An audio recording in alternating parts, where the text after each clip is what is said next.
Hi, I'm Ben. Welcome to my book corner, and we continue with Don't Die July's horror theme with a look at 4 novellas I've read in the last week or so. I'm going to give you the synopsis of each, give you my thoughts on the story, and whether I think these are worth your time. So the titles we're going to be looking at are Nothing But Blackened Teeth by Cassandra Khaw, Bad Vibrations by Lucy Leitner, Rapture by St. Harlowe, and It's Me, Charlie by C.M. Guidroz. I may have pronounced that wrong, I do apologise if I have. So let's just jump straight in with our first one.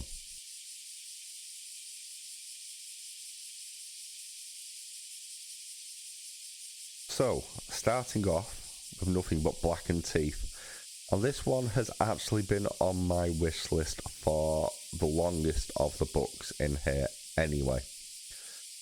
I found this whilst looking for some Japanese inspired horror specifically for my friend Noah at In Between the Lines, and this is one of the titles that came up. Now, interestingly enough as well, this is the lowest rated of these titles on Goodreads, so something to bear in mind. It's 128 pages. It came out in October of 2021. A Heian-era mansion stands abandoned, its foundations resting on the bones of a bride, and its walls packed with the remains of the girls sacrificed to keep her company. It's the wedding venue perfect for a group of thrill-seeking friends. But a night of food, drinks, and games quickly spirals into a nightmare, for lurking in the shadows is the ghost bride with a black smile and a hungry heart, and she gets lonely down there in the dirt. So, as I've already said, this is clearly inspired by Japanese folklore, and this is very much a title of two halves. The first half follows the group as they meet up in this abandoned mansion for the wedding of one of their friends. They're obviously thrill seekers, they love the ghost stories, and they've come to this sort of forbidden place to get married. It's almost like a dream for them. And there is a little bit of tension between the character that we follow throughout this and what the bride-to-be, as there's some dating history between the husband-to-be and the character we follow, and a little bit of resentment there as well. And you have this real, genuine tension building up in the first half of the story as they look around this place and they start telling ghost stories, and you've got the interpersonal conflict between the group as well, because this is a group that have obviously drifted apart over time, and there's some issues between each of them.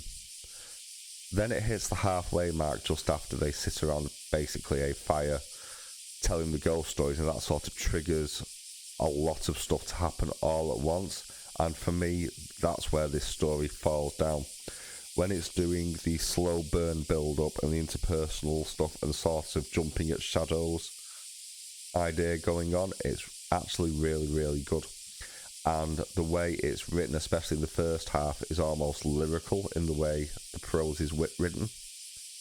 The second half, it sort of falls apart, like it's trying to stuff too much into too little space, and it goes full-on paranormal horror. There isn't a happy ending for this for everybody, to put it mildly. Do I think this is worth checking out? Maybe. If you're a fan of Japanese folklore, I don't necessarily think this is a bad title to pick up. It's certainly not a must-read, however.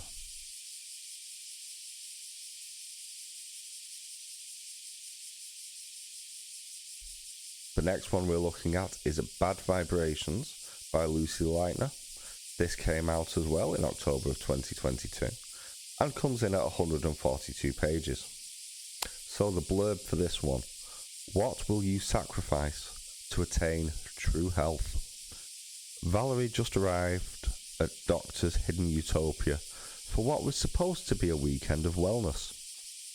A weekend of eating fruits straight from the farm, of screaming hula hoop yoga, and a dynamic meditation to expel the toxins Valerie knew were holding her back. A retreat where she'd attain the energy needed to return home and set new personal records at the gym, and to land her dream job. And of course, she'd finally have an appointment with Doctor, the naturopathic yogi guru who discovered the healing powers of drinking blood, who'd cured cancer, leaky gut, Hashimoto's thyroid, and more. But it turns out the blood drinking wellness craze that swept the coasts isn't too popular in rural Pennsylvania. Get ready for sex, yoga, and blood. Lots of blood. So, this one is weird. The premise is really, really interesting. It's very much a description of the dangers of influencers in social media and some of the absolute nonsense they occasionally peddle, and how unfortunately people sometimes fall for this, especially in the name of health. And you basically have this kind of cult that's formed around this one character who's bought up some land outside a local Pennsylvanian town, and the locals aren't too happy with him being it. It's shown as a very redneck style community, if that's the right word, and there is a great deal of hostility. And you start off, especially at the beginning, the dialogue is so stilted and cheesy that it almost reads like an ad that you would see someone trying to peddle their wares, and it's a deliberate choice to do it like that, but straight out the gate it took me out of the story. It then began to normalise a little bit once they got to sort of the actual farm itself, and then it just fell off a cliff for me. This was sheer, unadulterated chaos. I think I'm missing something with this, because this seems to have reviewed reasonably well, but there was just too much going on in too short an amount of time. It very, very quickly went from some hostility to the police turn up slitting people's throats, to people being beaten to death by personal massagers, to flamethrowers being made. There was a lot that went on in this one. But on saying that, the premise is an interesting one. I'll give it that. It just didn't land for me personally.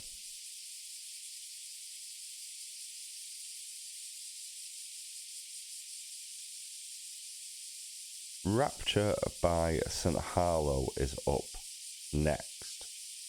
And this is one that's left me quite divided, actually.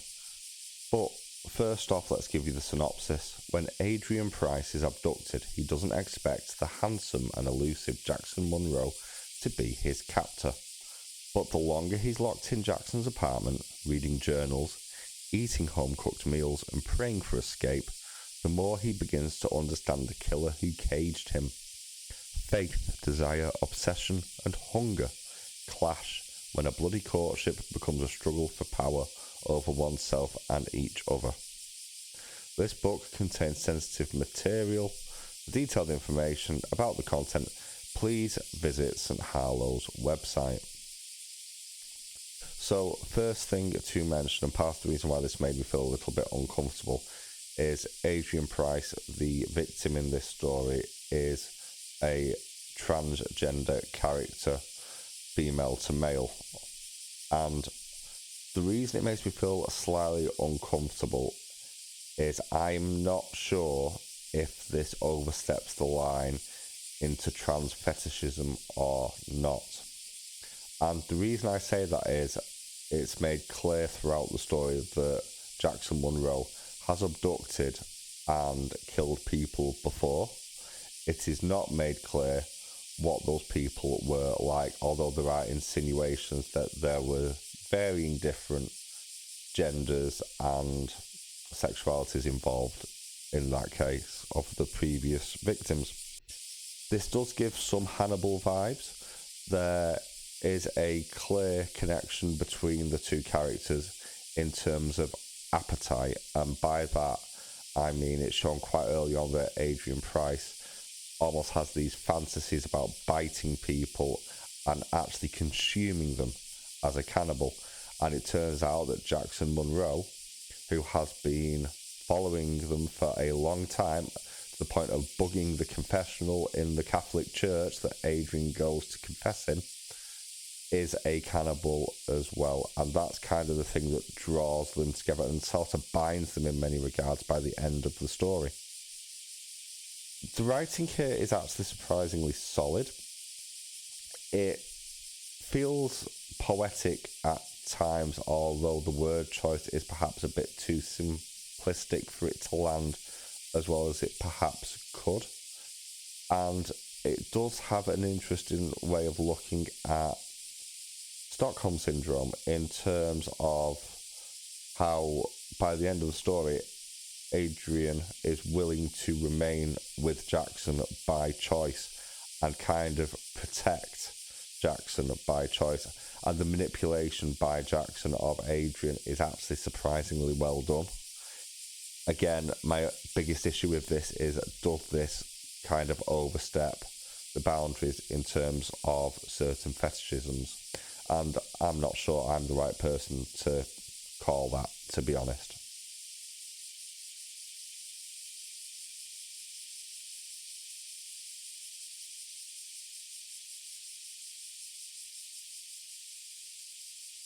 And finally, that fetches me to It's Me, Charlie. I know everything about her. I've been her book bestie for over a year now. I've read every book she has ever published. The books that tell me every fantasy she has.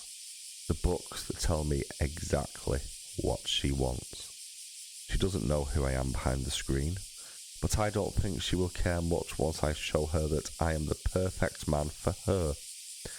Women have rejected me in the past, but I've studied Jessie so much. There is no way I could get it wrong this time. What happens when a person you thought was just an online friend turns out to be an obsessive monster? You never know who is truly behind the screen when you are engaging with people online. Especially things like Bookstagram, where the community is so welcoming.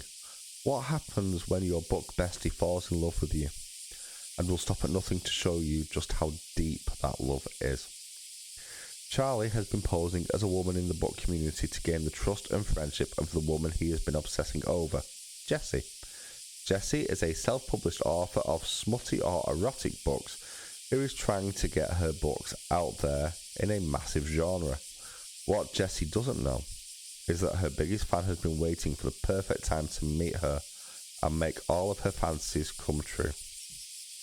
Are you ready to meet Charlie? So, this short story is considered extreme horror. There are graphic situations. This book is disgusting and you probably shouldn't read it.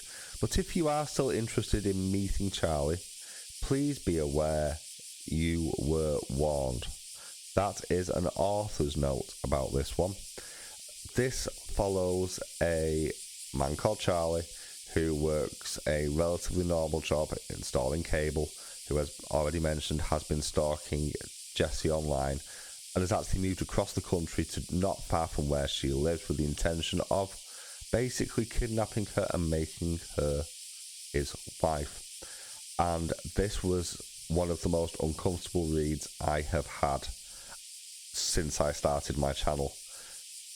The writing is slightly stilted, where it wasn't clear whether it was from first or third person at times, almost like the character was disassociating from himself. But this really is a creepy book in the sense of there's a very incel vibe here from Charlie. He is heavily overweight. He had a very difficult childhood. He's planned out and been stalking Jessie for months at this point, as well as posting online and pretending to be somebody else. And this is the story of him kidnapping her to show her how much he loves her, and the attempted sexual advances after he'd chloroformed her and tied her up in his closet. Now, what I will say is that Charlie does get his comeuppance by the end of the book. I would not recommend anybody read this. However, this is quite high up there, or low down there, I should probably say, on the books that I would recommend to avoid.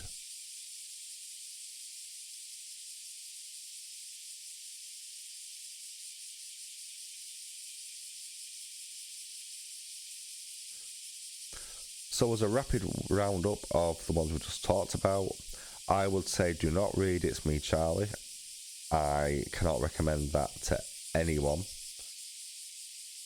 Vibrations by Lucy Leitner. I think I'm missing something with this one. I might have to reread it. For me, it just went too bonkers too quickly and just went off the rails. But there is a kernel of a really good idea in there, so it may be worth checking out. Rapture by St. Harlowe. I can't recommend it. It is the best reviewed, but it does straddle a decency line for me personally. And nothing but Blackened teeth. First half great, second half I actually couldn't tell you what happened in the second half other than some people died. But it is well enough written that I want to check out more of their things. But that's my thoughts on these 4 novellas. Have you read any of them? What do you think about it? And are there any novellas that you'd recommend me read before we hit the end of Don't Die July, or for me to visit when we hit October? Let me know in the comments below. I'll catch you all next time.